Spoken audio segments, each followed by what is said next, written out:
ক্ষমতা ছেড়ে ভারত যাওয়া সাবেক প্রধানমন্ত্রী শেখ হাসিনা কোথায় আছেন তার সঠিক তথ্য জানে না অন্তর্বর্তী সরকার। তবে ভারত ছেড়েছেন কিনা সে বিষয়ে খোঁজ নেওয়া হচ্ছে বলে জানিয়েছেন পররাষ্ট্র উপদেষ্টা তৌহিদ হোসেন। মঙ্গলবার পররাষ্ট্র মন্ত্রণালয়ে তিনি সাংবাদিকদের একথা বলেন। এই সময় তিনি বলেন, শেখ হাসিনা আরব আমিরাতে রাজমানে রয়েছেন বলে বিভিন্ন সামাজিক যোগাযোগ মাধ্যমে দেখেছি। তার অবস্থান জানতে চেয়ে দিল্লি ও আবুধাবিতে খোঁজ নেওয়া হচ্ছে। এখনো আমরা তার ভারত ছাড়ার বিষয়ে নিশ্চিত নই।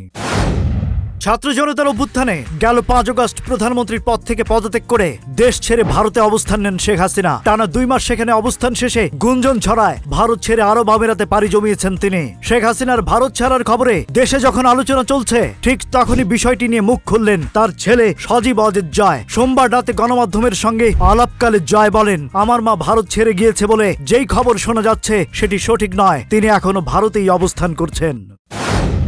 শারদীয় দুর্গাপূজা উপলক্ষে একদিন ছুটি বৃদ্ধির সিদ্ধান্ত নিয়েছে সরকার। মঙ্গলবার এই সংক্রান্ত প্রজ্ঞাপন জারি করা হবে বলে জানিয়েছেন প্রধান উপদেষ্টার বিশেষ সহকারী মাহফুজ আলম। তিনি বলেন, পূজার ছুটি একদিন বাড়ানো হবে। বৃহস্পতিবারও পূজার ছুটি থাকবে। সরকারি ছুটির ক্যালেন্ডার অনুযায়ী আগামী 13 অক্টোবর রোববার পূজার ছুটি, আর 11-12 অক্টোবর শুক্র শনিবার সাপ্তাহিক ছুটি। এই তালিকায় বৃহস্পতিবার যুক্ত হওয়া দুর্গাপূজায় মোট 4 দিন ছুটি পাচ্ছেন সরকারি চাকরিজীবীরা।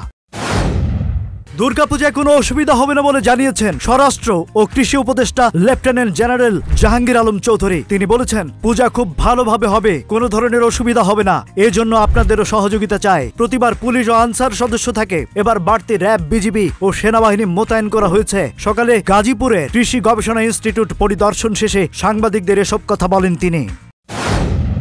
শারদীয় দুর্গাপূজাকে কেন্দ্র করে ঢাকায় কোনো থ্রেট নেই বলে জানিয়েছেন ডিএমপি কমিশনার মাইনুল হাসান। তিনি বলেন, পূজাকে ঘিরে ঢাকায় কোনো থ্রেট নেই, কোনো ঝুঁকিও দেখছি না। দুপুরে রাজধানীর ঢাকেশ্বরী মন্দির পরিদর্শন শেষে এসব কথা বলেন তিনি। মাইনুল হাসান বলেন, প্রতি বছর পূজা বিসর্জনের সময় নানা অপ্রীতিকর ঘটনা ঘটে। এসব ঘটনা প্রতিরোধে এবার নানান উদ্যোগ নেওয়া হয়েছে। পূজা শেষে বিসর্জনের জন্য ঢাকা মহানগরীতে 15টি স্থান নির্ধারণ করা হয়েছে।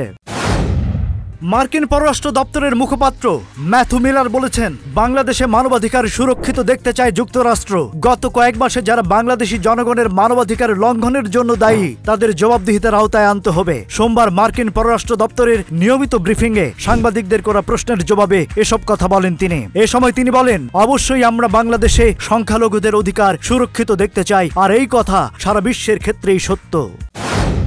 ডিমের বাজার পরিস্থিতি বিবেচনা করে বাজার স্থিতিশীল রাখতে ডিম আমদানির অনুমতি দিয়েছে সরকার। সাময়িকভাবে 7টি প্রতিষ্ঠানকে 4,50,00,000 পিস ডিম আমদানির অনুমতি দিয়েছে বাণিজ্য মন্ত্রণালয়। মঙ্গলবার বাণিজ্য মন্ত্রণালয় থেকে এই সংক্রান্ত একটি আদেশ জারি করা হয়েছে। সেই আদেশে বলা হয়েছে, প্রতিদিন দেশে ডিমের চাহিদা 5 কোটি পিস। সীমিত সময়ের জন্য দেশের 7টি প্রতিষ্ঠানকে ডিম আমদানির অনুমতি দেওয়া হয়েছে। আগামী 31 অক্টোবর পর্যন্ত এই আদেশ বহাল থাকবে। সদ্য বরখাস্ত হওয়া নির্বাহী ম্যাজিস্ট্রেট তাপসী তাবাস্সুম উর্মির বিরুদ্ধে মানহানির মামলার আবেদন করা হয়েছে। মঙ্গলবার ঢাকার মেট্রোপলিটন ম্যাজিস্ট্রেট আদালতে গণ অধিকার পরিষদের উচ্চতর পরিষদ সদস্য ও গণমাধ্যম সমন্বয়ক আবু হানিফ বাদী হয়ে এই আবেদন করেন। বাদীর জবানবন্দি রেকর্ড শেষে এই বিষয়ে আদেশ পরে হবে বলে জানান আদালত।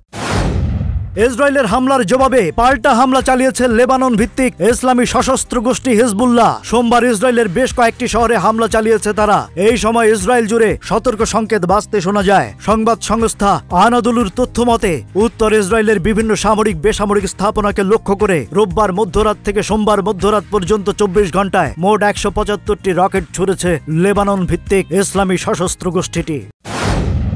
ভারতের বিপক্ষে 3 ম্যাচের টি20 সিরিজ দিয়ে অবসরে যাচ্ছেন মাহমুদুল্লাহ রিয়াদ। হায়দ্রাবাদে আগামী 12 অক্টোবর শেষবার মাঠে নামবেন তিনি। তবে আজ আনুষ্ঠানিক বিদায় ঘোষণা করার কথা। 2007 সালের সেপ্টেম্বরে নাইরোবিতে কেনিয়ার বিপক্ষে টি20 অভিষেক। সেই থেকে বাংলাদেশের হয়ে এখন পর্যন্ত দেশের জার্সি গায়ে সর্বোচ্চ 139টি টি20 খেলেছেন মাহমুদুল্লাহ। আছে 2395 রান। এর আগে এই অলরাউন্ডার টেস্ট ক্রিকেট ছাড়েন গত 2021 সালের জুলাইয়ে।